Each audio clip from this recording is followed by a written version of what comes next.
Alhamdulillahirabbil alamin. Yang pertama dan yang terutama tepuk tangan yang meriah untuk PG Rejo Agung Baru. Dungane piye, Mak? Pulang kampung neng Surabaya, semoga PG Rejo Agung tetap jaya sepanjang masa. Amin ya rabbal alamin. Kelakon sowan meneh nduk ana ing PG Rejo Agung. Iya. Dalam rangka tasakuran tutup giling ingkang ditindakake ratri iki ya, Mak. Bener kepara nyata. Mula wis dadi tekad lan niate PG Rejo Agung Baru ing Kota Madiun menjadi industri berbasis tebu yang unggul dalam persaingan global. Ngono ya, Mak. Kejaba saka kuwi misine wis jelas, meningkatkan kinerja terbaik melalui pencapaian produktivitas berorientasi kualitas produksi, pelayanan pelanggan prima, serta menjadi perusahaan yang memiliki komitmen tinggi terhadap kelestarian lingkungan, melakukan langkah-langkah inovasi, diversifikasi, dan ekspansi untuk tumbuh berkembang berkelanjutan. Ngono ya ya. Mak, apa to sebabe kok pabrik gula iki tetep dilestarekake nganti Ripalungguhan iki? Ngene ya, Nduk, manut sing ndak ngerteni, pabrik gula mempunyai nilai sejarah dan budaya yang penting di bidang industri era kolonial di zaman dahulu. Kuwi bab sejarah. Ana meneh manfaate ya kuwi sebagai pengembangan dan pelestarian pabrik gula, berkontribusi dalam upaya swasembada gula demi ketahanan pangan nasional. Ya, penanaman tebu dapat menyerap CO2 sehingga mencegah erosi tanah dengan akarnya. Juga mendukung pertanian untuk mengurangi limbah sehingga tebu menjadi tanaman yang multifungsi dan ramah lingkungan kono. Kaya ngono kuwi. Mula gandeng Ripalungguhan iki hasil dari PG Rejo Agung melimpah ruah, insya Allah kebak barokah. Nyatane ini sejarah capaian yang sangat luar biasa, prestasi yang sangat hebat, karena Giling tahun 2025 mencapai hasil yang tertinggi selama Pikir Jagung Baru ini berdiri. Ngono ya Mas. Mula bengi iki terus wayangan meneh. Sing jenenge wayangan tumrape Pikir Jagung wis dadi adat, wis dadi tradisi, wis dadi budaya kok no. Sing jenenge petani tebu kelawan pabrike ora bisa pisah karo wayang. Mergo sing jenenge wayang kuwi salah satu tontonan kejaba iki tinggalane para luhur sing kabeh duwe kewajiban nglestarekake. Angka loro kanthi nanggap wayang ini adalah tontonan yang tentram dan tenang. Ya, angka telu ya kuwi perputaran perekonomian. Sing entuk rezeki lantaran Pikir Jagung ki wayangan ora mung dalange sindene lan pengrawite, ning uga tukang terop, tukang genjot utawa tukang panggung, sound system klebu ingkang dodol ana njaba UMKM. Klebu para kadang-kadang sutresna budaya nadyanto sore mau udane ngerjeh ora rampung-rampung ning bareng wis terang nyatane sing kepareng rawuh pirang-pirang lan aku wis miteni marambah kaping-kaping lamun to warga masyarakat Madiun adalah promotor lestarinya budaya wayang di Indonesia. Ya mak ya bener kepara nyata. Luwih dhisik ngaturake panuwun marang panjenengane ingkang kepareng rawuh wiwit sore mau nenggih Bapak Wali Kota Madiun, nenggih Bapak Dr. Andes Haji Maidi SHM MMPD ya Mas. Ya mergo biasa karo panjenengane nyatane Kota Madiun saiki apike kaya ngono, endahe kaya ngono, resike kaya ngono. Ya apa wae mapan ana Kota Madiun. Upamane awake dhewe urung dikapangarengake karo Gusti Allah, tindak ana tanah suci nindakake umroh, ya manasi dhisik latihan dhisik ana Kota Madiun nang kene wis enek Ka'bahe. Iya to, kaya ngono. Hebat luar biasa. Mongko ya sing neng Arab utawa Mekah kono dadi rebutan sapa sing ora kepengin ngambung Hajar Aswad neng Kota Madiun ya wis ana. Ya jare Hajar Aswad kuwi biyen resik putih ngono kuwi mergo kuwi watu swarga. Ning gandeng kalepetan dosane menungso mula ripalungguhan iki dadi ireng. Ning ngene nduk, nadyan kaya ngapa lan kepiye aja mak nggih guyon, aja mak nggih dolanan. Sing jenenge wong wadon apa nek aku dadi wong keluarga duwe bojo sing ayu pamane. Iya.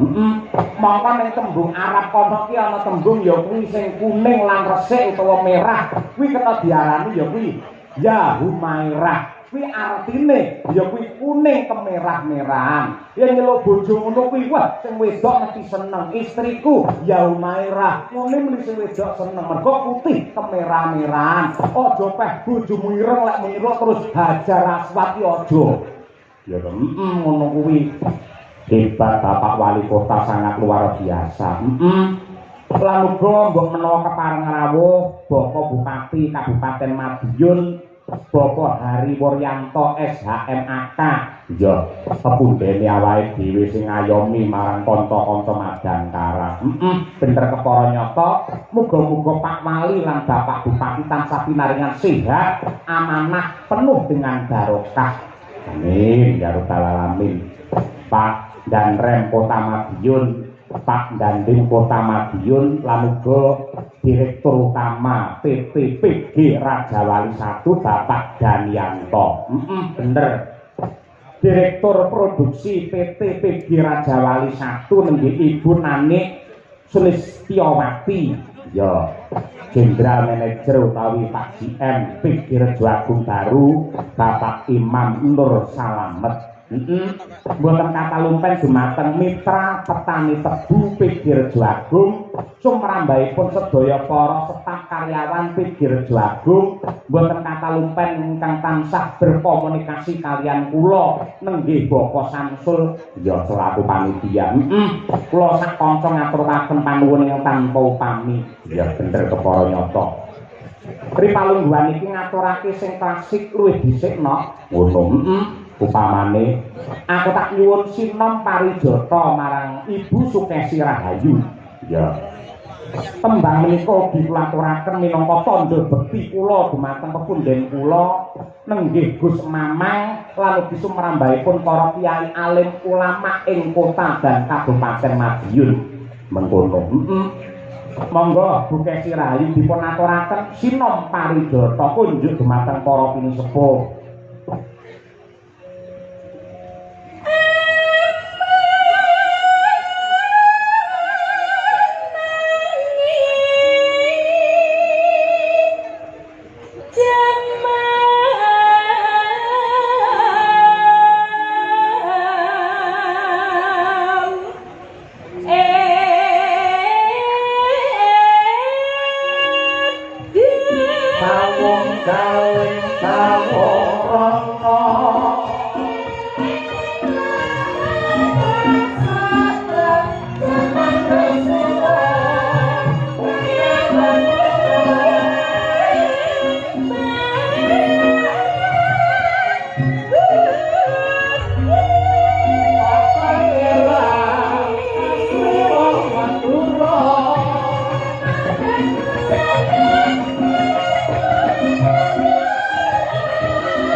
Dipulaturaken dumateng pepunden kula Bapak Yuswanto sekalian Ibu Radio Madya FM karo Mas Yoga barang. Sing nalika sore mau aku sowan diampirake ning Radio Madya FM. Ya, perlune mbok menawa panjenengane kangen wayangan meneh, sing tak arahne saurunge poso malah ngersake badhe. Iya. Alhamdulillah mikil ayem. Sehat selalu Pak Yus. Mbah nuwun.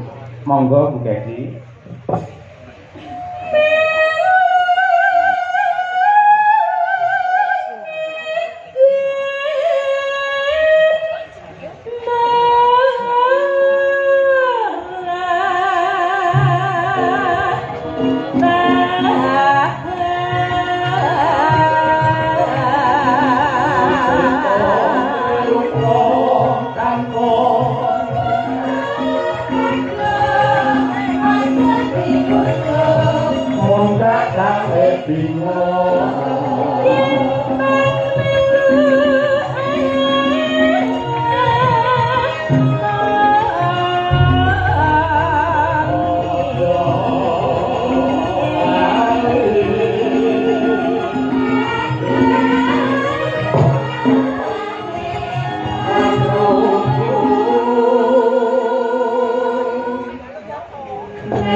Dipulaturaken dumateng para pepunden senior seniman ing Kukuban Kota dan Kabupaten Madiun. Ya, mligine katur dumateng Bapak Haji Muhammad Safirun.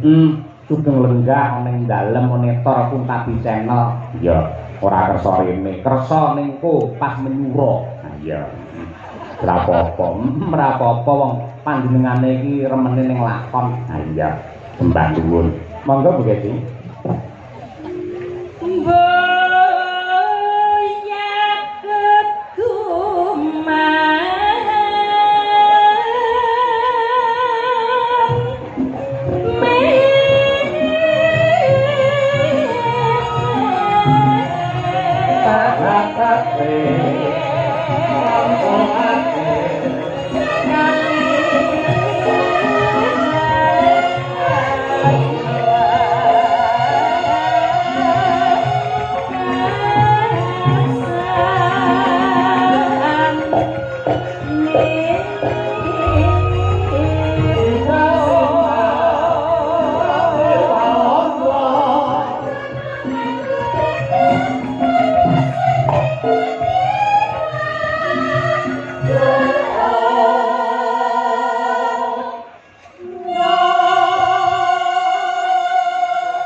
sadurunge telas sinom monggo Bu Kesi kula caosi wanci anggenipun mengucapkan selamat sukses dan doa terbaik untuk keluarga besar Pikir Jagung Baru.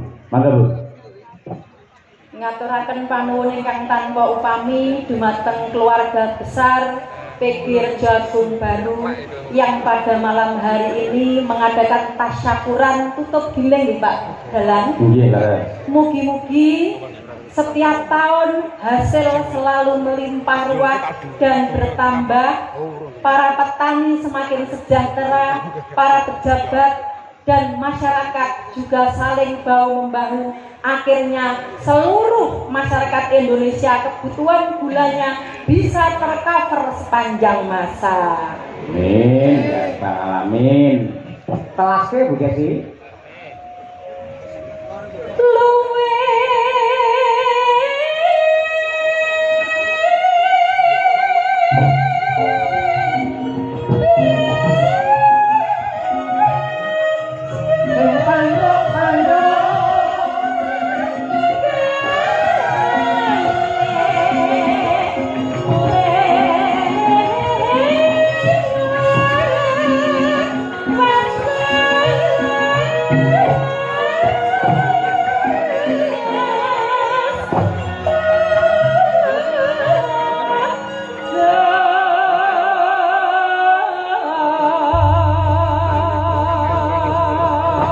Alhamdulillahirabbil alamin.